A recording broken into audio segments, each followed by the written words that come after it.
bonjour, namaste everyone. Now research says that the depth of a negative memory is 10 times more hardwired in all of us. Not because it's more true, but because it's more repeated.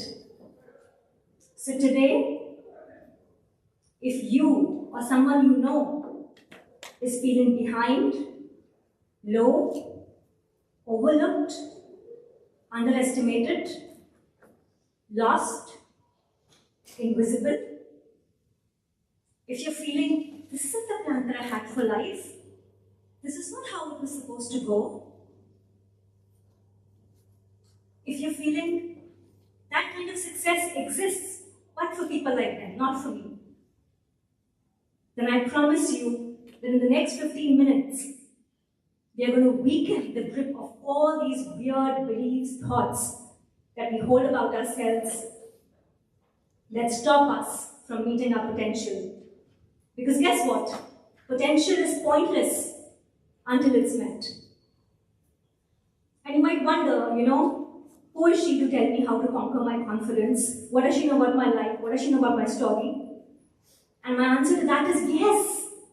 I know you know what you need to do to conquer your confidence. You don't need me to tell you. You know your life, your story, the barriers, the challenges, your strengths. But as Shom said, there are a lot of times because of the noise and the judgment of what do people think about me, it helps us disconnect from that inner compass that guides us, that intuition, that friend that wants us to succeed. So today my role is simply to build a bridge between you and your inner whisper. Your inner whisper and your courage to act. Your courage to act to your conviction to keep going. And your conviction to keep going to becoming unstoppable. On that note, I am Neelu Agarwal, just a 2-week-old founder and CEO of the company called the Neelu Way Limited, where my purpose is really simple: to make confidence, belonging, motivation, and executive thinking human, accessible, and simple by using strategy, story, and science. Prior to this, just about 2 weeks ago, I was actually the executive director at a global investment bank for inclusion and opportunity. I've also been the head of belonging, diversity, equity, and inclusion at the Prudential Regulation Authority Bank of England, the Central Bank of UK. And I basically use my own lived experiences of growing up with a very poor self-esteem, very low confidence, very high inferiority complex, not feeling beautiful, not feeling intelligent, feeling very average as a child, feeling like an outsider when I moved from India to the UK. Felt like I don't have an equal opportunity to succeed. Went through postnatal depression in the first lockdown of COVID when I had my son. And there were a lot of strategies and actions that I used to overcome my setbacks and turn them into my biggest comebacks. And that's exactly what I now plan to share with you in this deck, in this presentation. Now basically, why do we have these weird thoughts and beliefs about ourselves? It's basically 3 traps that we all need to be aware of. Number 1, comparison, which says you're behind everybody else.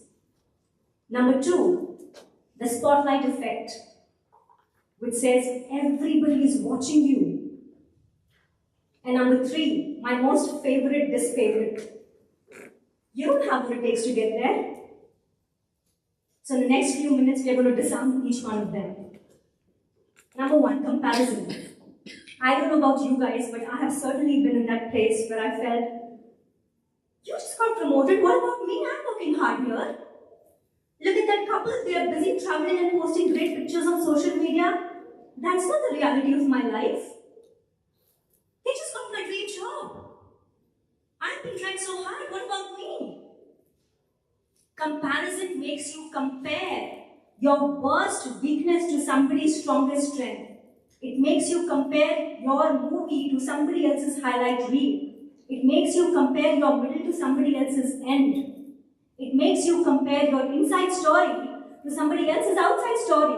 not realizing that even they have an inside story which you don't have access to. When you compare yourself to your friends, your colleagues, to people you're inspired by on television, you always only see a slice of their life.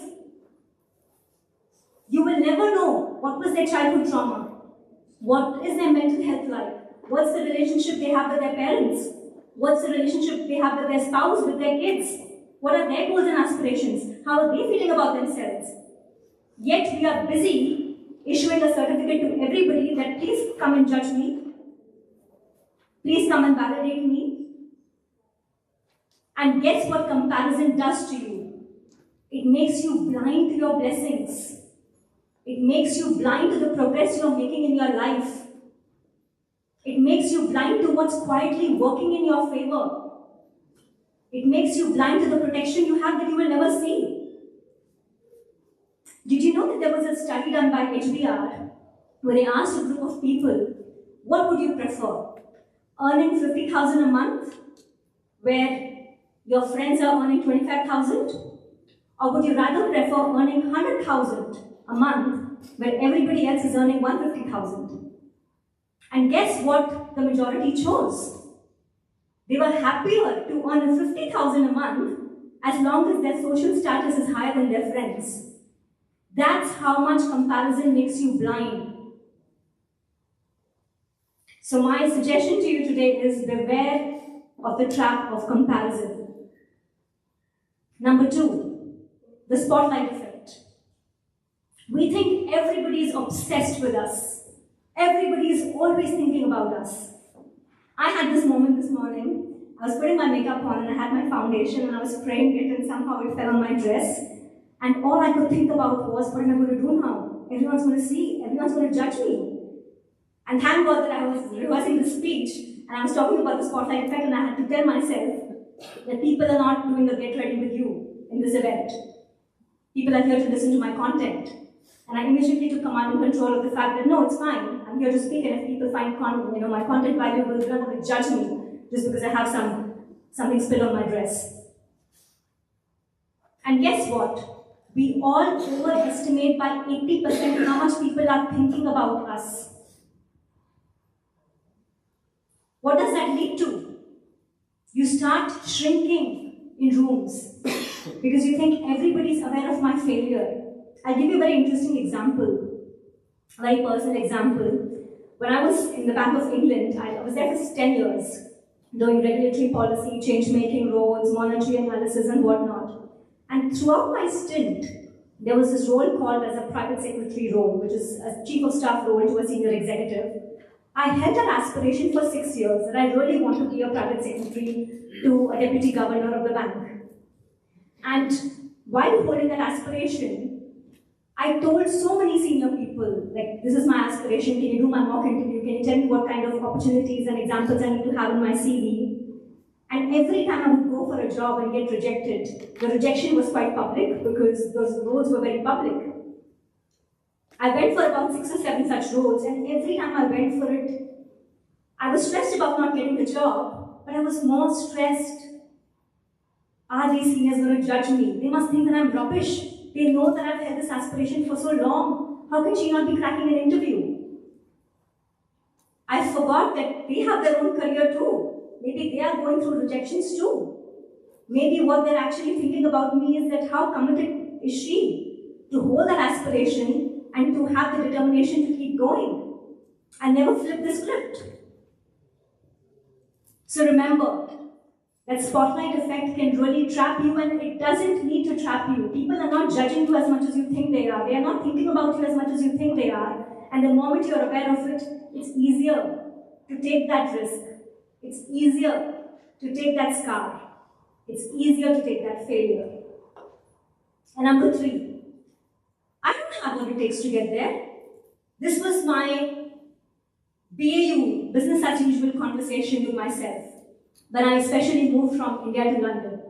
They don't know about my college and degree. They don't know that I did my MBA from a top B school. I haven't come from an Oxford and Cambridge. I don't have the accent.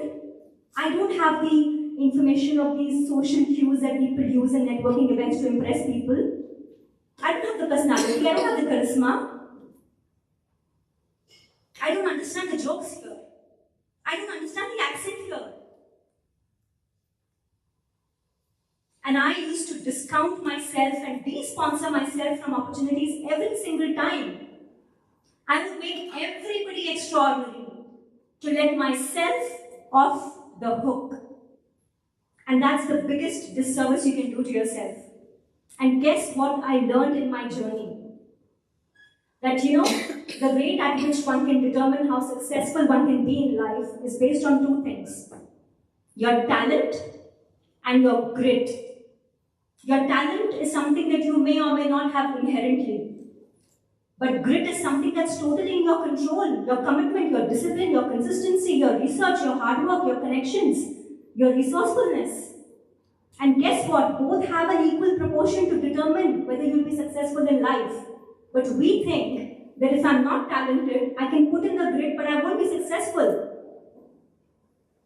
But the reality is, if somebody is a 10 on 10 on talent, which you think you are a 5 on 10 on, but if they are a 2 on 10 on grit in their discipline, and you are a 10 on 10 on your grit, you both have an equal opportunity to succeed. And my journey has taught me that. I was very conscious of my communication, I was very conscious of my accent, language, grammar, mumbling and tumbling on stage, in presentations. But you work on it, you practice, you listen to podcasters, you listen to YouTubers, you read the right books, you surround yourself with the right people. And the distance between where you are and where you want to be will slowly start closing, and your journey will become unrecognizable. So ask yourself today, what is one of these 3 traps that's holding you hostage from meeting your dreams? Because one thought challenged is one burden lifted. Let go of whatever you're done carrying. Now you might think that, fine, I'm aware of my traps now, but I'm still stuck in inaction. What should I do? And here are the 3 short ways which worked for me, which has worked for everybody who I've mentored and coached. And I promise you, I assure you, that no matter where you are in your life, whatever you might be feeling, if you adopt these 3 things, it'll help you move forward and conquer your confidence. Number 1, upgrade your environment. You design your environment and your environment designs you. We are a sum of the top 5 people that we associate ourselves with, that we surround ourselves with. And the mindset that kept me trapped for a very long time? My job is very technical. I don't have access to CEO and senior leaders in my role. So I am not going to have an equal opportunity to succeed. I forgot that one can be so resourceful. And the moment I flipped the script and started reading great books, started following people like Jay Shetty, Eddie Pinero, Marie Forleo, Lisa Nichols, my life completely changed.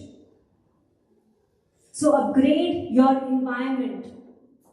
Ask yourself, what are the voices I'm surrounding myself with through the day? Who are my friends? What am I reading? What am I wearing? And the moment you upgrade your environment and you rehearse your future in the present, the distance between you and your confidence will start closing. Number 2, start messy. Now I have a very embarrassing admission to make here, and you guys will laugh. I always wanted to have a YouTube channel of my own, which I launched last week, and I already have 7 videos up. But guess what? I had been sitting on this for 3 years. And what was the excuse that I had for myself? I was conscious of my hair. And I would tell myself that I'm not feeling camera confident to be recorded and to be watched by billions of people. Let me put a hair mask for 20 days, and once I'm feeling comfortable and confident, then I'll record my video. And that never happened. And imagine, I deprived the audience and myself from achieving my dream, realizing my goal, over something that the audience doesn't care about. And that's where upgrading your environment came to my rescue. I went for a keynote by an international speaker called Dr. Shade Zarai. I don't know if any of you know her. She's a conference coach, international conference coach, and she said in one of her talks that, I don't know what came over me, and I recorded 30 TikTok videos in a day, and then I went viral in 21 days, and the moment I heard her, I was like, she did it, I can do it too. I ordered my tripod that day. The next day I batch recorded 15 videos, couldn't cross 30, but I recorded 15 videos, and 7 of my videos already went up in the last 1 week with all animations and edits. So remember that perfection is often fear dressed as high standards. It's the most eloquent way for you to give yourself an excuse to not realize your dream. And here is what I've understood. You know, when I want to be perfect, I want to be perfect because I want everybody to comment and validate me and say, you know, Neelu was brilliant, she was good, she looked good and her content was great. But guess what I'm doing in the process? When I say I'm going to do something and I don't do it, I'm putting off my most important mentor and cheerleader, which is my mind. Your brain doesn't need perfection. It needs progress. It needs evidence. And the moment you're able to tell your brain, look, I said I'm going to do this, and you do it, it doesn't care about perfection. For your brain, you committing to deliver something and you delivering on it is an A+. And that's when you get your mind, your brain to be on your side and to feel confident. So start messy. Give yourself the gift of an imperfect launch. And number 3, build systems, not just wish lists. I'm a big fan of journaling my dreams and goals. And then I saw that nothing was really happening until I realized that my intentions were not supported by the infrastructure. I had not naturalized discipline to enable it to achieve my goals. Again, you know, I used to get all these keynote speaker opportunities and I was always conscious of my weight. And I had to tell myself that, you know, I have to go to the gym now. I have to really do something about something that's making me unnecessarily conscious. I want to focus on my content, not on my weight, for God's sake, you know, if I'm a keynote speaker. And I kept putting that ambition off of going to the gym and being fit. And it's only when I naturalize discipline that I'm dropping my son to school, the bus stop is next to the school, that's the time I'm going to the gym. And I'm not going to leave it to the rest of the day to figure out when I'm going to the gym. 4 weeks, I've lost 3 kgs already. So, please support your intentions with infrastructure and not just a wish list. And this in turn leads us to the topic of manifestation, which Shomi touched on too. That manifestation is nothing but you rehearsing your future in the present. You know, people say fake it till you become it. It's not fake it, it's rehearse it till it becomes your reality. So when I say upgrade your environment, when I say start messy, when I say build an infrastructure, it's all the actions you're actually taking to rehearse your future in the present. Because if you want to be successful, you've got to have discipline. If you want to be successful, you've got to upgrade your environment and surround yourself with those who you want to be. If you want to be successful, you've got to not just have a wish list. You've got to be committed. You have to have consistency. You've got to be able to take failure on your chin. The most successful person you probably know has gone through the highest number of rejections, highest number of failures, and they were willing to start messy, and they were willing to take that feedback on board and take themselves forward. So remember that manifestation is nothing but you rehearsing your future in the present. And I know I've talked a lot about a lot of things about, you know, the actions you can take and the traps that you need to be aware of. But if there were any 2 things that I want you to take away from my talk, sorry, I have 2 more slides, but it'll be really quick. This is not my last slide. Is take that baby step towards whatever is making you feel insecure about yourself. For me, a lot of my insecurity in my childhood stemmed from just not feeling beautiful at all and being compared with a sister who was very, very beautiful. And I felt very conscious about my teeth, about my weight, about my complexion, about everything. and really doing something about each one of them. And I know it sounds really silly, but those were the things that gave me insecurity, and working on it helped me become so confident. So take that baby step.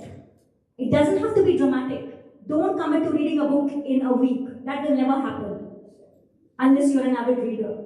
Tell yourself, I'm going to read one para of this book today. Take that baby step, and the next step is to ignore the disappointment. I committed to uploading YouTube videos about 7 in 10 days. And I've only touched about 48 subscribers. I hope you guys like and subscribe my channel too. But I had to tell myself that I have to focus on just planting my seed and ignore the disappointment. Take the step and ignore the disappointment. That's when the divine manufactures luck for you. So the question is, now that you know all the theory from what Sarah, Sho, myself have spoken so far, you know the facts, you know the theory, you know the philosophy, you know what you need to do. But the question is, are you more committed to your vision, or are you more committed to your fear? Because in the words of Jim Quick, if you fight for your limitations, you get to keep them. I'll just end this conversation by giving you a quote which I love. That, sometimes if you're waiting for people to believe in you, which I used to do a lot, someone validate me, please believe in me, please believe in my potential, you might literally end up waiting forever. So don't wait for people to believe in you, but become the reason why they now rethink what's possible. And don't dim your light, but let it shine in a way that others can see themselves a bit better.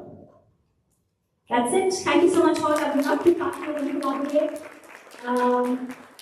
If you would like us to collaborate on any talk on motivation, confidence, belonging, psychological safety, or think like an executive, please feel free to get in touch. Thank you so much.